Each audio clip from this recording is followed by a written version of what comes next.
Hello प्यारे दोस्तों, मैं नए आपका संगम क्लासेस चैनल पर स्वागत करता हूं। आज हम एसएससी जीडी के लिए इतिहास का चैप्टर नंबर 8 पढ़ेंगे, जिसमें हम पढ़ेंगे पूर्व मध्यकाल 650 ई से 1206 ई तक।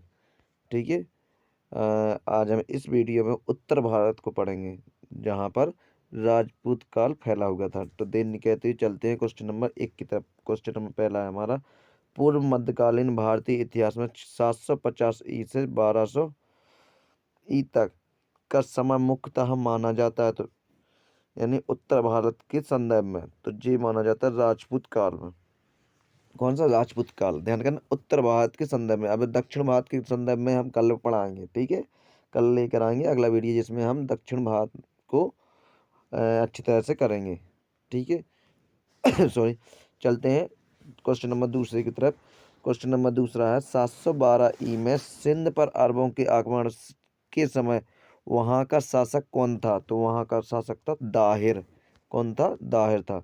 क्वेश्चन नंबर तीसरा है हमारा, सर्वप्रथम भारत में जजिया कर लगाने का श्रेय सिंध के विजेता मोहम्मद बिन कासिम को दिया जाता है। उसने किस बैग को इस कर से, सॉरी कार नहीं है, इस कर से पूर्णतः मुक्त रखा? तो ये रखा था ब्राह्मणों को, यानी ब्राह्मणों पर जजिया कर नहीं लगाया था, बाकी सभी पर जजिया कर लगाया था। और सबसे पहले किसने लगाया था? तो ये लगाया था मोहम्मद बिन कासिम ने। ठीक है। अगला क्वेश्चन नंबर चौथा है हमारा, किस ग्रंथ के उल्लेख के आधार पर यह माना जाता है कि मलेच्छों के अत्याचारों से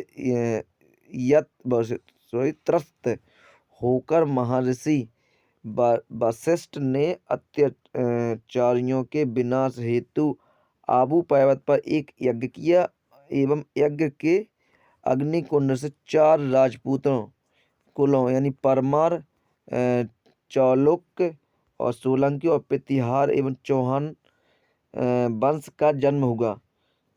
ठीक है, तो ये पृथ्वीराज चौहान। ठीक है। कौन सा किस ग्रंथ के उल्लेख के आधार पर? तो पृथ्वीराज रासो ग्रंथ के आधार पर, जो है ना ऋषि थे कौन से? वशिष्ठ जी। इनने कहाँ पर? आबू पर्वत पर जाकर एक यज्ञ किया, जिसमें 4 जातियों का क्या 4 जातियों को क्या किया? इनने प्रकट किया। कौन कौन सी जाति थी? वो जाति थी परमार, चालुक्य और सोलंकी, प्रतिहार, है ना। यानी चालुक्य ही को बोला था पर सोलंकी। ठीक है। तो है ना, जो 4 जो जातियां हैं, ये कहाँ से निकली थी? ये निकली थी अग्निकुंड से। कहाँ से निकली थी? अग्निकुंड से निकली थी। तो आशा करता हूँ यह क्वेश्चन भी आपको समझ में आ गया होगा। क्वेश्चन नंबर 5 है हमारा, दिल्ली का यानी दिल्ली को बोलते थे बोले, नगर की स्थापना की थी। तो जी किसने की थी? जी की थी तोमरों ने। किसने की थी? तोमरों ने दिल्ली नगर की स्थापना की थी। क्वेश्चन नंबर 6 है, उस शासक का नाम क्या है जिसने विजय स्तंभ का निर्माण कराया था? तो उसका नाम था राणा कुंभा। कौन सा? राणा कुंभा। क्वेश्चन नंबर 7 है, भारत पर पहली बार आक्रमण करने वाला कौन थे? सबसे पहले आक्रमण किसने किया था? तो जी किया था अरबों ने। किसने किया था? अरब ने किया था। क्वेश्चन नंबर 8 है हमारा, पृथ्वीराज रासो किसने लिखी थी? या पृथ्वीराज रासो जो रचना है वो किसकी थी? तो वो थी चंद्रबरदाई की। किसकी थी? चंद्रबरदाई की। क्वेश्चन नंबर 10 है हमारा, 1100 ई में निर्मित मंदिर जो भुवनेश्वर के अन्य मंदिरों पर प्रधानता रखता है, वह कौन है? तो वह है त्रिभुवनेश्वर लिंगराज मंदिर। कौन सा? त्रिभुवनेश्वर लिंगराज। ठीक है। क्वेश्चन नंबर 11 हमारा, दिलवाड़ा मंदिर कहाँ पर स्थित है? तो दिलवाड़ा का जैन मंदिर है जी, आबू पर्वत पर स्थित है। कहाँ पर है? आबू पर्वत पर स्थित है। सॉरी। क्वेश्चन नंबर हमारा 12 है, खजुराहो स्थित मंदिरों का निर्माण किसने करवाया था? तो जी करवाया था चंदेल राजपूतों ने। किसने करवाया था? चंदेल राजपूतों ने। क्वेश्चन नंबर 13 है, विजय स्तंभ कहाँ स्थित है? तो जी है चित्तौड़गढ़ में। कहाँ पर है? चित्तौड़गढ़ में। क्वेश्चन नंबर 14 है, लिंगराज मंदिर की नींव डाली थी। तो किस जी डाली थी? ययाति केसरी ने। किसने डाली थी? ययाति केसरी ने लिंगराज मंदिर की नींव डाली थी। क्वेश्चन नंबर 15 है हमारा, सोमनाथ के मंदिर पर 1025 ई में मोहम्मद गजनबी ने के आगमन के समय गुजरात का शासक कौन था? तो जी था भीमदेव फर्स्ट। कौन था? भीमदेव फर्स्ट। क्वेश्चन नंबर 16 है हमारा, हिंदू विधि पर एक पुस्तक मिताक्षरा किसने लिखी? तो ये लिखी थी विज्ञानेश्वर ने। किसने लिखी थी? विज्ञानेश्वर ने लिखी थी। सॉरी। क्वेश्चन नंबर 17 है हमारा, ब्लैक पगोड़ा है तो ये है कोणार्क मंदिर को ब्लैक पगोड़ा कहते हैं, इसी को हम सूर्य मंदिर भी कहते हैं। क्वेश्चन नंबर 19 है हमारा, राजस्थान के इतिहास का प्रणेता किसे कहा जाता है? तो ये कहा जाता है कर्नल टाड को। किसको कहा जाता है? कर्नल टाड को। क्वेश्चन नंबर 24 है हमारा, हरिकेली नाटक का रचयिता है? तो हरिकेली नाटक के रचयिता चौहान शासक विग्रह राज फोर्थ। क्या? विग्रह राज फोर्थ, जिसे हम भीषल देव भी कहते हैं। क्वेश्चन नंबर 25 में हमारे, किस नाटक के कुछ अंश अढ़ाई दिन का झोपड़ी मस्जिद की दीवारों पर अंकित है? तो जी है हरिकेली नाटक के। कौन से नाटक के? हरिकेली नाटक के। यह क्वेश्चन कई बार आया हुआ क्वेश्चन है। क्वेश्चन नंबर 26 में हमारा, रानी पद्मिनी का नाम अलाउद्दीन खिलजी लिखा है, अलाउद्दीन खिलजी की चित्तौड़ विजय से जोड़ा जाता है। उसके पति का नाम है, तो इनके पति का नाम था राणा रतन सिंह। क्या था? राणा रतन सिंह था। क्वेश्चन नंबर 27 में हमारा, विक्रमशिला शिक्षा केंद्र के संस्थापक का नाम क्या है? तो जी है धर्मपाल। क्या है? धर्मपाल। क्वेश्चन नंबर 28 में, किस मंदिर परिसर में एक भारी भरकम नंदी की मूर्ति है जिसे भारत की विशालतम नंदी मूर्ति माना जाता है? तो जी कहाँ पर है? जी है कंदरिया महादेव का मंदिर। कहाँ पर? कंदरिया महादेव का मंदिर, जो कि छतरपुर में है। छतरपुर जिले में है। ठीक है। क्वेश्चन नंबर 29 है हमारा, किसे एक नए संमत चलाने का यश प्राप्त है? तो जी है लक्ष्मण सेन को। किसको? लक्ष्मण सेन को। क्वेश्चन नंबर 30 है, यह क्वेश्चन कई एग्जामों में लगातार आया हुआ क्वेश्चन है। गीत गोविंद के रचयिता जयदेव किसकी सभा को अलंकृत कहते थे? तो जी कहते थे लक्ष्मण सेन की। किसकी सभा को अलंकृत कहते थे? लक्ष्मण सेन की सभा को अलंकृत कहते थे। कौन? जयदेव। क्वेश्चन नंबर 31 है हमारा, किसने सोमपुर महाविहार का निर्माण कराया था? तो जी कराया था धर्मपाल ने। किसने कराया था? धर्मपाल ने। क्वेश्चन नंबर 32 है हमारा, भुवनेश्वर तथा पुरी के मंदिर किस शैली से निर्मित है? तो जी है नागर शैली। कौन सी शैली है? नागर शैली। ठीक है। क्वेश्चन नंबर 34 में हमारा, भारत में प्रथम आक्रमणकारी था? तो ये था सबसे पहले कौन था? मोहम्मद बिन कासिम। कौन?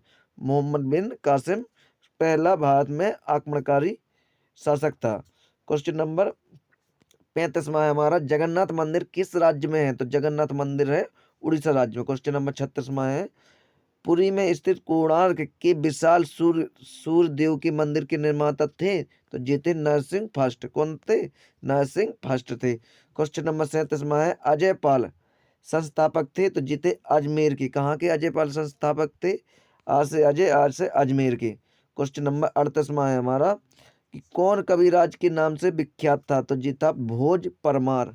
कौन था? भोज परमार कविराज के नाम से विख्यात था। क्वेश्चन नंबर 40 में है हमारा, समरांगण सूत्रधार का विषय है? तो जी है स्थापत्य शास्त्र। कौन सा? स्थापत्य शास्त्र है। क्वेश्चन नंबर 41 में है हमारा, उसकी मृत्यु से धारा नगरी विद्या और विद्वान तीनों ही निराश्रित हो गए, यानी अधधारा, निराधारा और निरालंबा, है ना। सरस्वती पंडिता और खंडिता सर्वे भोजराजे दिवंगते। क्या? दिवंगते। यह उक्ति किस शासक के संबंध में है? क्या? किस शासक के संबंध में है? तो ये है भोज परमार के शासक। कौन? भोज परमार के संदर्भ में है यह युक्ति। क्वेश्चन नंबर 43 में है, वह प्रथम भारतीय शासक कौन जिससे तुर्क आक्रांता मोहम्मद गौरी का सामना हुआ और जिसने मोहम्मद गौरी को परास्त किया? तो ये किया था भीमसेन द्वितीय ने। किसने किया था? भीमसेन द्वितीय ने। क्वेश्चन नंबर 44 में है, किस शासक ने कालिंजर के अजय दुर्ग का निर्माण करवाया था? करवाया था धंग देव ने। किसने? धंग देव ने। क्वेश्चन नंबर 45 में है, वह कौन सा संबंध है जो कुल चूरियों द्वारा प्रयुक्त किए जाने के कारण कलचूरी संबंध भी कलचूरी संबंध भी कहलाता है? तो ये है त्रिकूटक संबंध। कौन सा? त्रिकूटक संबंध है। क्वेश्चन नंबर 46 में है हमारा, किसके राज्यकाल में लक्ष्मीधर ने कल्पद्रुम या कत्यक का कत्यक तहल तहल तहलछ माधर ने कल्प द्रुम या कृतकल्प तरु नामक विधि ग्रंथ की रचना की? तो जी की गोविंद चंद्र ने। किसने की थी? गोविंद चंद्र ने।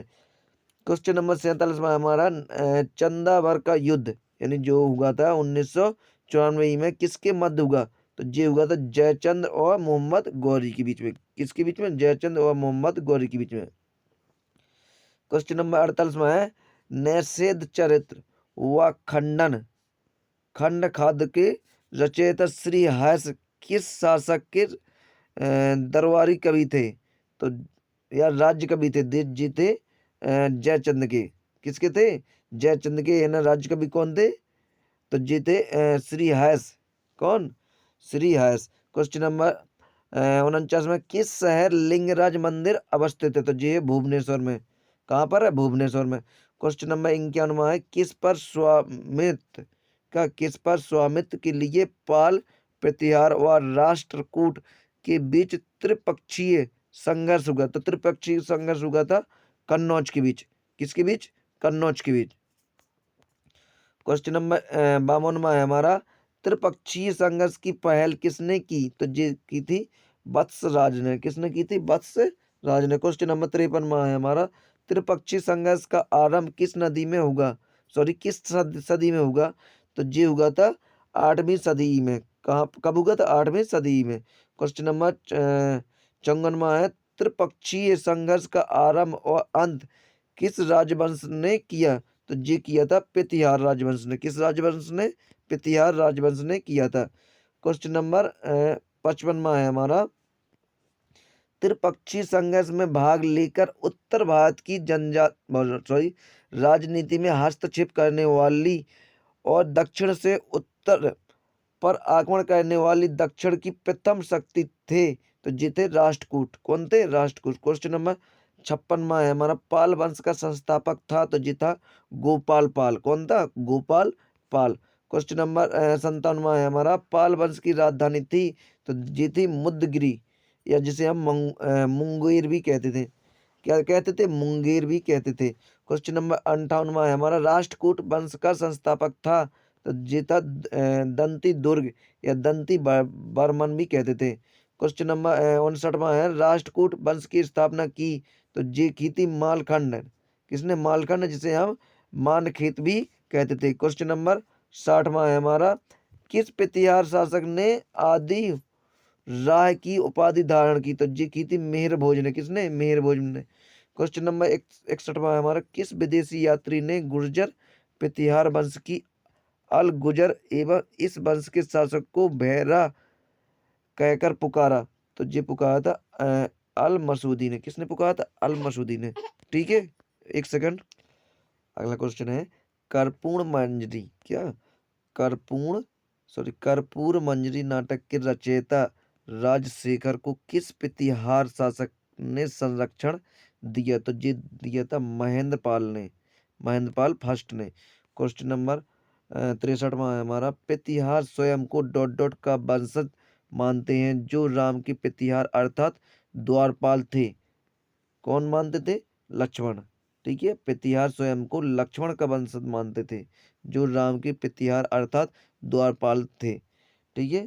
क्वेश्चन नंबर 64 में हमारा, 750 ई में बंगाल की पाल वंश की स्थापना करने वाले गोपाल ऐसे शासक थे जिन्हें सामंती सरदारों ने चुना था। किसने चुना था? सामंती सरदारों ने चुना था। क्वेश्चन नंबर 65 में हमारा, किस पाल शासक को गुजराती कवि यानी सोडूरल ने उत्तरापथ स्वामिन कहा? तो जी कहा धर्मपाल को। किसको कहा? धर्मपाल। ठीक है, चलते हैं क्वेश्चन नंबर 65 के बाद 66 की ओर। क्वेश्चन नंबर 66 में है हमारा, 9वीं सदी में भारत आए अरब यात्री सुलेमान ने किस साम्राज्य को रूहमा कहकर, क्या रूहमा कहकर संबोधित किया? तो ये किया था पाल वंश को। किसको किया था? पाल साम्राज्य को रूहमा कहकर संबोधित किया। किसने किया था? सुलेमान ने। किसने? सुलेमान ने। चलते हैं नेक्स्ट क्वेश्चन में। क्वेश्चन नंबर 66 में है हमारा, हिंदू विधि की एक प्रसिद्ध पुस्तक दाय भाग का दाय भाग के रचयिता थे? तो ये थे जीमूत वाहन। कौन थे? जीमूत वाहन। दाय भाग के रचयिता कौन थे? जीमूत वाहन। क्वेश्चन नंबर 68 में है, रामचरित की रचना किसने की थी? का रामचरित की रचना किसने की थी? तो ये की थी संध्याकर नंदी ने। किसने? संध्याकर नंदी ने इसकी रचना की थी। रामचरित, चरित्र नहीं है, चरित है। ठीक है, क्वेश्चन नंबर 69 में है हमारा, पाल वंश के पतन पाल वंश के पतन के बाद बंगाल का राजनीतिक नेतृत्व प्रदान किया? तो ये किया किसने? सेन वंश ने। किसने किया? फिर सेन वंश ने। क्वेश्चन नंबर 70 में है, सेन वंश का संस्थापक कौन था? तो ये था सामंत सेन। कौन था? सामंत सेन। क्वेश्चन नंबर 71 में है, किसने कुलीन प्रथा यानी कुलीनता वाद का आरंभ किया? तो ये किया था बल्लाल सेन ने। किसने? बल्लाल सेन ने। क्वेश्चन नंबर 72 में है, किसने स्मृति ग्रंथ किसने स्मृति ग्रंथ यानी दान सागर एवं ज्योतिष ग्रंथ अद्भुत सागर की रचना की? तो ये की थी बल्लाल सेन ने। किसने? बल्लाल सेन ने। क्वेश्चन नंबर 73 में है, कश्मीर पर लगभग 50 वर्षों तक शासन करने वाली रानी दिद्धा मूल रूप से किस वंश की राजकुमारी थी? तो ये थी लोहार वंश की। किस वंश की थी? लोहार वंश की। कौन? रानी दिद्धा। क्वेश्चन नंबर 74 में है हमारा, काय स्थलों का एक जाति के रूप में प्रथम उल्लेख कहाँ मिलता है? तो काय स्थलों काय स्थों क्या का स्थलों नहीं, काय स्थों का एक जाति के रूप में प्रथम उल्लेख कहाँ मिलता है? तो ये मिलता है ओसनम ओसनम स्मृति में। कहाँ पे मिलता है? ओसनम स्मृति में। क्वेश्चन नंबर 76 में हमारा, हिंदुओं में यह दृढ़ विश्वास है कि अन्य कोई देश उसके देश जैसा श्रेष्ठ नहीं है, कोई राजा उसके राजा के समान नहीं है, उनके शास्त्रों के समान कोई शास्त्र नहीं है। यह उक्ति किसकी है? तो यह है अल बरूनी की। किसकी थी? अल बरूनी की। क्वेश्चन नंबर 78 में है हमारा, गुर्जर प्रतिहार के उज्जैनी शाखा का संस्थापक कौन था? तो ये था नागभट्ट। कौन था? नागभट्ट। कौन? गुर्जर प्रतिहार के उज्जैनी। ठीक है, क्वेश्चन नंबर 80 में है, जैन वास्तुकला का प्राचीनतम उदाहरण मिलता है? तो जी मिलता है दिलवाड़ा में। कहाँ पे मिलता है? दिलवाड़ा में। क्वेश्चन नंबर 81 में है, आदंतपुरी विश्वविद्यालय यानी बिहार शरीफ नालंदा जिला का मुख्यालय बिहार का संस्थापक था? तो जी था गोपाल। कौन था? गोपाल। क्वेश्चन नंबर 81 हो गया। 82 में है हमारा, मोढेरा का सूर्य मंदिर किस राज्य में स्थित है? तो मोढेरा का सूर्य मंदिर है गुजरात में। ठीक है, और कोणार्क मंदिर उड़ीसा में है। कल्याणकृत राज तरंगिणी में कुल कितने तरंग है? तो जी है 8 तरंग। कितने तरंग है? 8। 86 में है क्वेश्चन, किस विदेशी यात्री ने गुर्जर प्रतिहार वंश की गुजर एवं इस वंश के शासकों को बैरा कहकर पुकारा? तो ये पुकारा था अलबरूनी ने। किसने पुकारा था? अलबरूनी ने। ठीक है, ध्यान करना। फिर यही क्वेश्चन, किस विदेशी यात्री ने गुर्जर प्रतिहार वंश की अल गुजर एवं इस वंश के शासकों को बैरा कहकर पुकारा था? तो ये पुकारा था अल मसूदी ने। किसने पुकारा? अल मसूदी ने पुकारा था। किसने? अल मसूदी ने। क्वेश्चन नंबर 87 में है, कर्पूर्ण मंजरी नाटक के रचयिता राजशेखर को किस प्रतिहार शासक ने संरक्षण दिया? तो ये दिया था महेंद्र पाल फर्स्ट ने। किसने दिया था? महेंद्र पाल फर्स्ट ने। क्वेश्चन नंबर 88 में है हमारा, प्रतिहार स्वयं को डॉट का वंशज मानते थे जो राम के प्रतिहार अर्थात द्वारपाल थे? तो जी मानते थे लक्ष्मण का वंशज मानते थे। कौन? प्रतिहार वंश। क्वेश्चन नंबर 89 में है 785 में बंगाल के पाल वंश की स्थापना करने वाले गोपाल ऐसे शासक थे जिन्हें सामंत सरदारों ने चुना था। किसने चुना था? सामंत सरदारों ने। तो यहाँ पर कई क्वेश्चन क्या हो जाता है, डबल हो जाता है। डबल क्वेश्चन वही हो जाता है जो एग्जाम में आया हुआ क्वेश्चन है। ठीक है, तो आज का लास्ट में क्वेश्चन है, क्वेश्चन नंबर 90 में है हमारा, किस पाल शासक को गुजराती कवि यानी सोडूरल ने उत्तरापथ स्वामिनी कहा? तो ये कहा था धर्मपाल। किसने? धर्मपाल ने। ठीक है, तो आशा कहता हूँ कि यह वीडियो आपको पसंद आई होगी। प्लीज़ इस वीडियो को लाइक कर देना, शेयर कर देना और सब्सक्राइब यदि नहीं किया तो सब्सक्राइब कर लेना और कमेंट करके ज़रूर बताना कि यह वीडियो आपको कैसी लगी। Thank you for watching video. धन्यवाद।